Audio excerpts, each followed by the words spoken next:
ये बर्बादी माननीय मुलायम सिंह जी ने शुरू की, मायावती जी ने इसको मल्टीप्लाई किया और योगी जी ने मोदी जी की राह पर चलते हुए ऐसी नीति अपनाई है कि अब वह भी प्राइवेट सेक्टर में पूरा चला जाए, कोई भेजेगा नहीं। हमारा सिर्फ आशय है कि अगर तुम ये कर नहीं सकते थे तो इसका बीड़ा क्यों उठाया। सबको भाई न कहें, सबसे नफरत करें अन्य धर्मावलंबी से और गौ को माता कहें, ये तो निहायत हम कमीनापन से अच्छा शब्द नहीं पा सकते, लेकिन कमीना तो कहना पड़ेगा। अगर मानव को तुम भाई नहीं समझते तो गौ को माता तुम कैसे समझ सकते हो। बंगाल में दीदी दीदी और लाल टोपी वाले, ये प्रधानमंत्री की भाषा। और नौजवान की स्थिति है कि अगर मोदी जी 10 साल और रह गए तो नौजवान मेरी बात सुनेगा ही नहीं। नमस्कार, दैनिक जीरो में आप लोगों का बहुत बहुत स्वागत है। मैं हूं आपके साथ अभिषेक गुप्ता। जितने भी गांव में आप जाएंगे तो फिर हर दूसरे या तीसरे गांव में एक दिक्कत जो सबसे ज्यादा कॉमन दिखती है वो है अन्ना जानवर की। जितने भी किसान हो वो जरूर आपसे ये बोलेंगे कि उनकी किसानी जो है वो अन्ना जानवरों की वजह से, छुट्टा जानवर की वजह से लगातार उनकी फसलें बर्बाद हो रही है।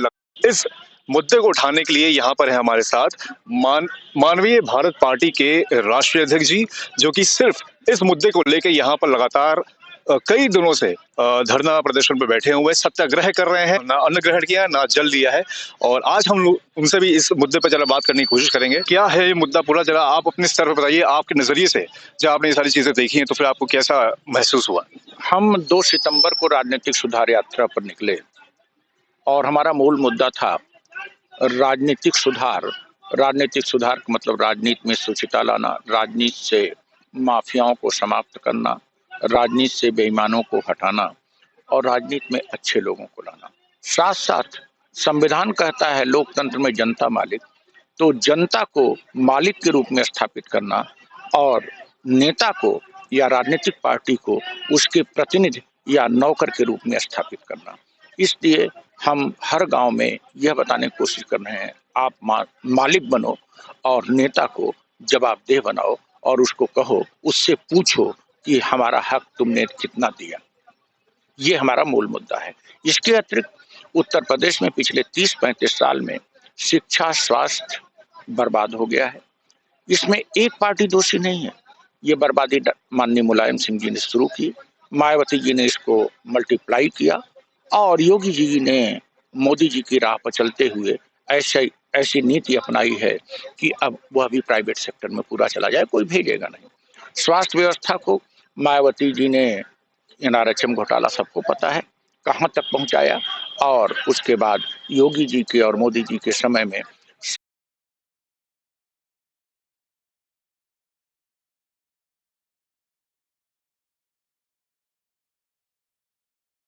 स्वास्थ्य सेवाएं पूरी तरह से प्राइवेट सेक्टर में जा रही हैं, सरकारी अस्पताल में दवा नहीं है। हमारा सिर्फ एक आशा है, आप प्राइवेटाइजेशन करिए, प्रोग्रेसिव होने में कोई दिक्कत नहीं है, लेकिन प्रोग्रेसिव होने के नाम पर देश की स्थिति तो देखिए। 40% से ज्यादा उत्तर प्रदेश की जनता गरीबी के नीचे है। आप खुद कहते हो 70% लोगों को अनाज हमने 5 किलो दिया। अगर हमारा 70% नागरिक अनाज के लिए हमारा बुजुर्ग और हमारी महिला लाइन में खड़ी होती है तो ये कितने बड़े शर्म की है। हंगर में 116 देशों में हम 100 देशों से ज्यादा हंगर हमारे यहाँ है, केवल 15 देश बेटर है। आप प्लेन का प्राइवेट कर दीजिए, बड़ी बड़ी और चीजों को प्राइवेट कर दीजिए, लेकिन डिफेंस को प्राइवेट ना करिए, आप रेलवे को प्राइवेट मत करिए, आप शिक्षा स्वास्थ्य को मत करिए।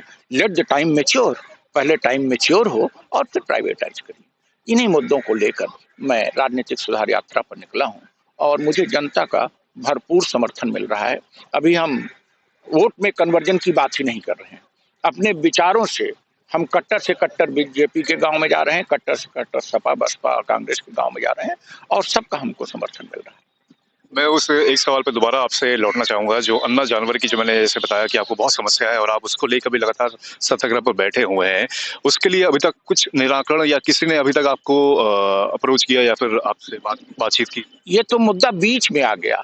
गांव के गरीब महिलाएं बुजुर्ग लास्ट में सिर्फ एक बात कहने लगे कि सर ऐसा करिए, ये सब बाद में होगा, हमारी फसल तो बचाइए। रबी हम लोग फसल में सींचते हैं, बोते हैं।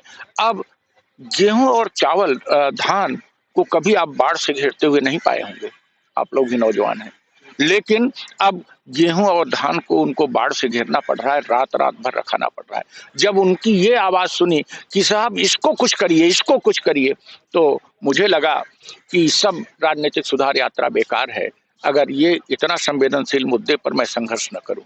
और मैं तुरंत ही मुख्यमंत्री 2 दिन स्टॉप किया, 10 को मुख्यमंत्री को पत्र लिखा, 11 को प्रेस कॉन्फ्रेंस किया, फिर यात्रा पर निकले कि कुछ सुधार हुआ कि नहीं, कोई सुधार नहीं देखा। फिर 24 को पत्र लिखा, फिर 24 से 31 तक मैं घूमता रहा, कोई सुधार नहीं देखा।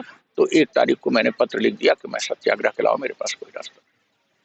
एक सवाल ये है, जैसे कि गौशालाएं भी योगी सरकार में बनाई गई हैं, जो अन्ना जानवर है उनके लिए ये व्यवस्था की गई थी कि गौशालाएं बनाई गई, उनको वहां पर संरक्षण किया जाएगा। तो क्या उसका असर आपको लगता नहीं कि कुछ हुआ है अभी तक? देखिए, जैसे इन लोगों का क्या होता है, घोषणा पहले करते हैं, सोचते बाद में है, और एग्जीक्यूशन तो बाद में होगा ही। ये सोचते बाद में है, जैसे डिमोनेटाइजेशन में हुआ, जीएसटी में हुआ, तमाम मामलों में। यहाँ भी इन्होंने घोषणा तो कर दी, पशुओं की रक्षा हो, हम गौतम बुद्ध के देश में हैं, इससे अच्छा क्या हो सकता है। सभी जीवों की रक्षा हो, सभी जीवों को फल फूल भोजन मिले, इससे अच्छा क्या हो सकता है। लेकिन पहले मानव की कास्ट पर तो नहीं, किसान की कास्ट पर तो नहीं। हमारा सिर्फ आशय है कि अगर तुम ये कर नहीं सकते थे तो इसका बीड़ा क्यों उठाया। अभी तुम पहले व्यवस्था कर लेते, तब कहते हम पशुओं की रक्षा करेंगे।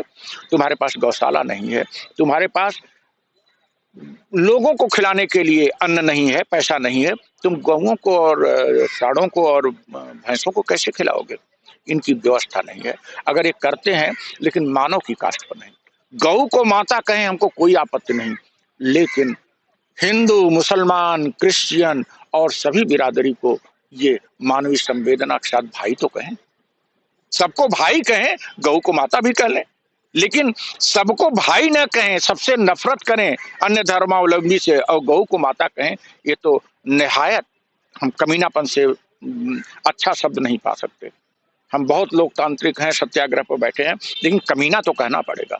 अगर मानव को तुम भाई नहीं समझते तो गौ को माता तुम कैसे समझ सकते हो। ये केवल चुनावी बिगुल है, केवल चुनावी स्टंट है। वेद को तुमने पढ़ा नहीं, तुम धर्म जानते नहीं, तुम राजनीति जानते नहीं। अगर तुम धर्म ही जानते तुम तो सत्ता क्यों लेते।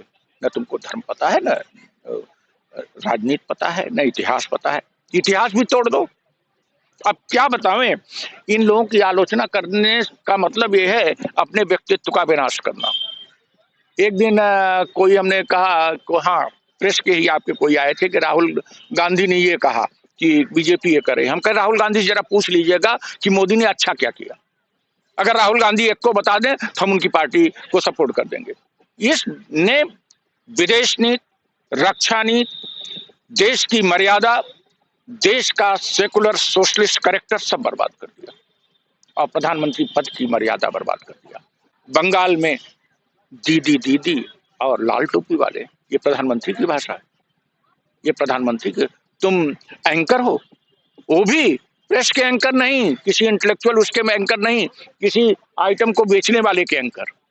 मोदी जी एंकर की तरह बात करते हैं। सारी मर्यादा नष्ट हो गई है। अब ज्यादा मत कहलवाइए, इससे ज्यादा कहेंगे। सरकार तमाम दावे कर रही है कि हमारे बीजेपी सरकार में जो है केंद्र और राज्य सरकार ने मिलकर प्रदेश को और देश को विकास की राह पर दौड़ाया है। उनकी एक भी बात आप बताइए, मैं उसका उत्तर दूंगा। एक भी बात। वो दावा करते हैं कि हमने 5 लाख से ज्यादा, योगी सरकार ही दावा करती है कि हमें रोजगार दिए हैं। देखिए, बहुत से लोग कहते हैं रोजगार मिला ये। अखिलेश से अभी पूछिए तो वो 5 लाख से ज्यादा गिना देंगे। और योगी कितना गिनाए हैं, दिए हैं वादा। ये जब 6 महीने हुआ था, हिमाचल प्रदेश का चुनाव था, योगी जी गए और कहे मैं तो मुख्यमंत्री बनते ही 3 लाख को रोजगार दे दिया, 3 लाख को रोजगार दे दिया। ये कहेंगे कि 75 जिलों में हमने हर जिले के लिए एक उद्योग बनाया, उसमें रोजगार दिया। क्या तुम रोजगार दिए हो? कितने पोस्ट अभी भी खाली हैं रोजगार? मोदी जी 2 करोड़ दे रहे थे, 5 लाख दे रहे हैं। अब क्या बताएं। देखिए, कोरोना पर हमारा स्पष्ट मत है, हम किसी सरकार को दोष नहीं देंगे। सरकार को केवल जब पलायन हुआ दिल्ली से, सूरत से, अहमदाबाद से, बॉम्बे से, तो उसमें प्रशासनिक शिथिलता और बेवकूफ़ी और ऑक्सीजन की कमी हुई, उसके लिए मैं दोष देता हूं। लेकिन कोरोना के संदर्भ में अभी जहां तक हमारा दिमाग कहता है, WHO और हमारे वैज्ञानिक, विश्व के वैज्ञानिक सही निर्णय नहीं ले पाए हैं। लेकिन फिर भी जो ट्रायल एरर में कर रहे हैं, हमको उन्हीं की बात माननी पड़ेगी ना। WHO के इंस्ट्रक्शन को मानिए और अपने चिकित्सकों के इंस्ट्रक्शन को मानिए, और मोदी जी अपना इंस्ट्रक्शन रख दें। वो तो राधा कृष्णन भी बनने लगते हैं, वो तो सब कुछ बनने लगते हैं। तो ये, और इस पर अगर सरकार को हम लपेटें तो ये गलत होगा। कोई भी सरकार होगी तो कोरोना जिस ढंग से वेरिएंट उसके आ रहे हैं, उसकी रोकथाम तो वैज्ञानिक जब सही नतीजे पहुंचेगा तभी होगा। मेरे एक दो सवाल और हैं, जैसे कि आपने पहले बताया था कि आप आईएएस के लिए ट्रेनिंग भी देते हैं, तो जो नौकरशाही है उत्तर प्रदेश की, उसके बारे में आपको क्या लगता है कि आपने करीबी से देखा होगा उस चीज को, तो अब उसके बारे में क्या कहना है आपका? देखिए, नौकरशाही को, उत्तर प्रदेश में नौकरशाही को सही में नौकर बना दिया है, लेकिन नौकर बन के वो बड़े मजे से लूट रहा है। जैसे आपके घर में कोई सर्वेंट हो, आपकी खूब सेवा करे और पड़ोस से लूट के ले आवे। नौकरशाही मतलब नौकर, और नौकर बन के केवल प्रधानमंत्री और मुख्यमंत्री का कृपा पात्र बन के लूट करो। एक तो ये।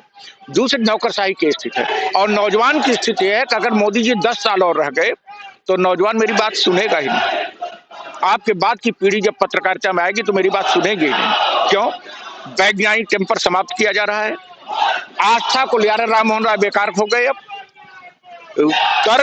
तर्क पूर्णता को निकाल दिया है, केवल ऑर्थोडॉक्स बनाया जा रहा है, इतिहास को गलत लिखा जा रहा है, और ऐसी स्थिति में नौजवान की हालत एकदम खराब है। और ब्यूरोक्रेसी तो बड़ी चालाक होती है, लोमड़ी होती है, और ब्यूरोक्रेसी अब वही बदल देती है। रास्ता आज इनके साथ है, अखिलेश आएंगे तो उनके साथ होगी, मायावती होगी तो उनके साथ होगी, और ये सबने पकड़ लिया है कि बस इसी एक का मानो और लूटो।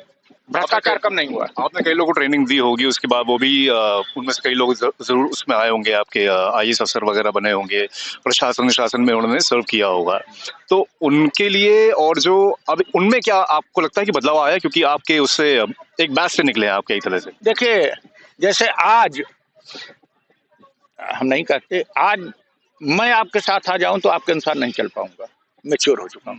लेकिन आप मेरे साथ आ गए मेरी बात से प्रभावित होकर, तो आप में हमारे में थोड़ा डिफरेंस है, तो आपको बदला जा सकता है। लेकिन 10 साल पत्रकारिता करने के बाद आपको हम बदल नहीं पाएंगे। राइट?